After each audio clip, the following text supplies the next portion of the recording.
Hello friends, GK गुरुजी world पे मैं शैलेश आप सभी का हार्दिक स्वागत करता हूं।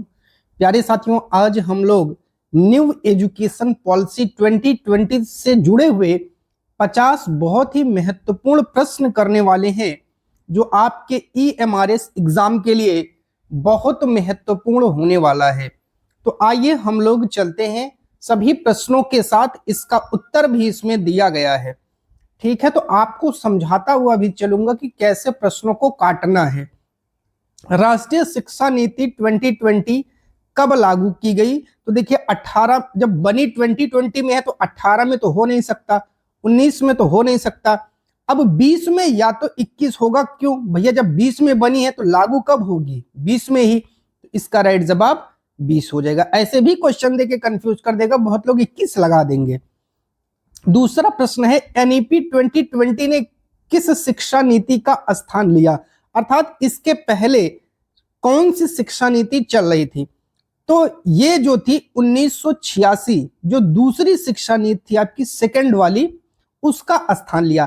क्योंकि जो ये NEP है ये 3rd नंबर की आपकी क्या है, नई शिक्षा नीति है। ठीक है, चलिए आगे की तरफ बढ़ते हैं थोड़ा सा अगले प्रश्न की तरफ। राष्ट्रीय शिक्षा नीति 2020 का उद्देश्य क्या है साथियों? देखिए, जहां केवल शब्द मिलेगा, ये मेरी बात याद रख लीजिएगा, क्योंकि ये CDP का ही एक पोर्शन है, तो केवल शब्द देखते ही तुरंत काट देना है। केवल उच्च शिक्षा के लिए ये गलत है। शिक्षा का व्यवसायीकरण, भैया शिक्षा का मतलब व्यवसाय कराना है, दुकान खुलाना है, व्यापार कराना है, नहीं, ये गलत है। समग्र विकास और सर्व सुलभ शिक्षा, ऑप्शन नंबर 3 के साथ आप लोग जाएंगे, और केवल शब्द इसमें है तो ये गलत। समग्र विकास का मतलब होता है होल डेवलपमेंट, और सर्व सुलभ शिक्षा का मतलब होता है प्यारे सभी के लिए आसानी से शिक्षा सुलभ हो जाए। ठीक है, अगला प्रश्न है, नई शिक्षा नीति के अनुसार विद्यालय शिक्षा का जो ढांचा रखा गया है वो क्या है? तो वो जो है वो 5+3+3+4। ये क्वेश्चन अभी तक सीटेट में 2 से 4 बार प्लस या अनेकों सीरीज में हम बता रहे हैं, कई बार रिपीट हो चुका है, तो ये याद रखिएगा। ठीक है, अगले प्रश्न की तरफ चलते हैं। अगला प्रश्न उसी से जुड़ा हुआ है।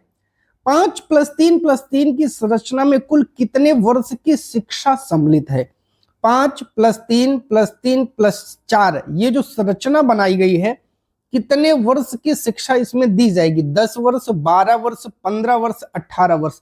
तो ये बहुत इंपॉर्टेंट क्वेश्चन है, याद रखिएगा, 15 वर्ष। प्यारे ये इंपॉर्टेंट है, ये क्वेश्चन बन सकता है, कंफ्यूज करेगा तो ठीक है। तो 5+3+3 और +4, ठीक है, चलिए समझ में आया। आप ऐसे भी जोड़ सकते हैं, 5+3+3+4, इसका क्या मतलब हुआ? 5 3 8 4 12 3 15, तो जोड़ के भी आप कर सकते हैं ना, नहीं तो आप सोचेंगे कि हो सकता है ज्यादा ना हो। अगला प्रश्न है, प्रारंभिक बाल्यावस्था देखभाल एवं शिक्षा, ECCE, ठीक है, किस आयु समूह के लिए है? ECC का इंग्लिश में फुल फॉर्म आप लोग कमेंट करिए, जिसको भी आता है वो इंग्लिश में कमेंट करे। 3 से 6 वर्ष, देखिए 6 से 10 वर्ष तो हो नहीं सकता है, 1 से 3 वर्ष या 10 से 14, 10 से 14 भी गलत है। तो प्रारंभिक बाल्यावस्था की जो देखभाल है वो 1 से 3 वर्ष का बच्चा तो घर में ही ज्यादातर रहता है, तो 3 से 6 वर्ष आपको लगाना है। अगला प्रश्न है साथियों 7 नंबर का, NEP 2020 के अनुसार माध्यमिक स्तर पर ये जो 6 से 8 का पीरियड है, विद्यार्थियों को कितने विषय चुनने की स्वतंत्रता होगी? सीमित नहीं, लचीलापन दिया गया है, केवल विज्ञान, तो इसमें लचीलापन दिया गया है, ये याद रखना है। ठीक है, चलिए क्वेश्चन नंबर 8 की तरफ बढ़ते हैं। NEP 2020 के अनुसार शिक्षा का माध्यम कैसा होना चाहिए? देखिए मैंने बताया था, जहां केवल शब्द दिखे काट देना, केवल अंग्रेजी बिल्कुल गलत है। हिंदी अनिवार्य, ये भी आपका गलत हो जाएगा। संस्कृत, ये भी गलत हो जाएगा। जब ऑप्शन में मातृभाषा स्थानीय भाषा है तो इससे अच्छा कोई ऑप्शन हो ही नहीं सकता। क्वेश्चन नंबर 9, किस कक्षा तक मातृभाषा में पढ़ाई पर जोर दिया गया है? आपको बताना है। 9th का राइट जवाब क्या होगा प्यारे? तो इसका राइट जवाब आइए हम लोग देखते हैं, हो जाएगा कक्षा 5 तक।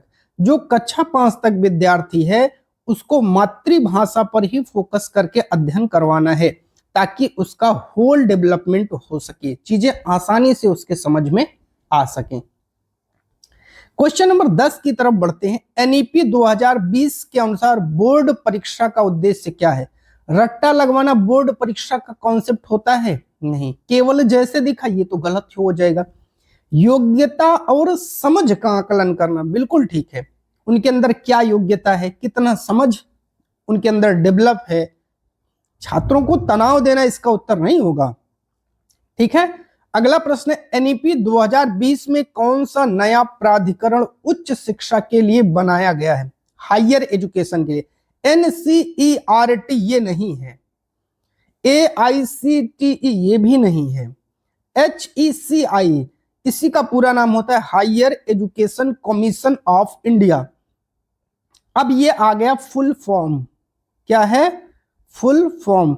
अब आप लोग सोच रहे होंगे कि इतने सारे फुल फॉर्म उसमें होंगे, हम कैसे याद करेंगे? तो हमारे चैनल पे जाइएगा, वीडियो नीचे वीडियो के सेक्शन में जाके जब आप स्क्रॉल करेंगे तो नीचे आपको पूरा एनईपी से जुड़ा हुआ फुल फॉर्म हमने करवाया है, उसको कर लीजिएगा, बहुत इंपॉर्टेंट है आपके लिए।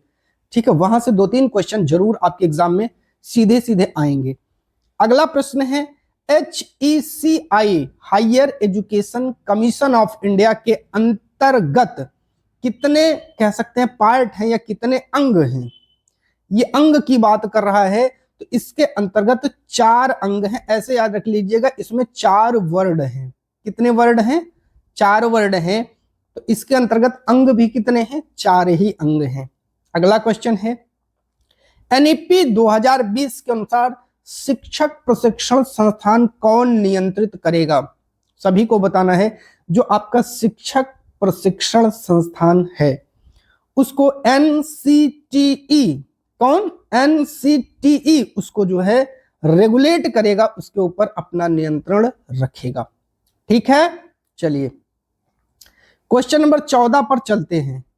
एनईपी 2020 के अनुसार शिक्षण का मूल लक्ष्य क्या है? जो शिक्षण आपका है, क्या रट्टा प्रणाली है शिक्षण का? आप कहेंगे बिल्कुल गलत है। समग्र विकास करना और आलोचनात्मक सोच, इसी को बोलते हैं क्रिटिकल। ठीक है, क्रिटिकल थिंकिंग जिसको बोलते हैं, उसी का डेवलपमेंट करना। ठीक है, चलिए अगले प्रश्न की तरफ चलते हैं। प्रश्न संख्या 15, विद्यालय शिक्षा किस चरण में विभाजित है? तो ये आपको पता है, इसका जो राइट जवाब हो जाएगा वो ऑप्शन ए हो जाएगा, इसमें हमको कुछ बताना ही नहीं है। ठीक है, तो देखिए आज हम लोग सिर्फ 15 क्वेश्चन तक करेंगे। इसके आगे हम लोग कल दूसरे पार्ट में 15 क्वेश्चन कर लेंगे और इसके तीसरे पार्ट में हम लोग लगभग 20-25 क्वेश्चन कर लेंगे, पूरा एनईपी खत्म हो जाएगा। बहुत बड़ी वीडियो नहीं बना रहे, छोटी छोटी वीडियो छोटे छोटे पार्ट में बना रहे हैं। इसका पीडीएफ आपको हमारे टेलीग्राम चैनल पे मिल जाएगा, जिसका लिंक डिस्क्रिप्शन में आप सभी को दे दिया गया है। ज्वाइन होइए और फ्री पीडीएफ का लाभ उठाइए। बहुत बहुत धन्यवाद।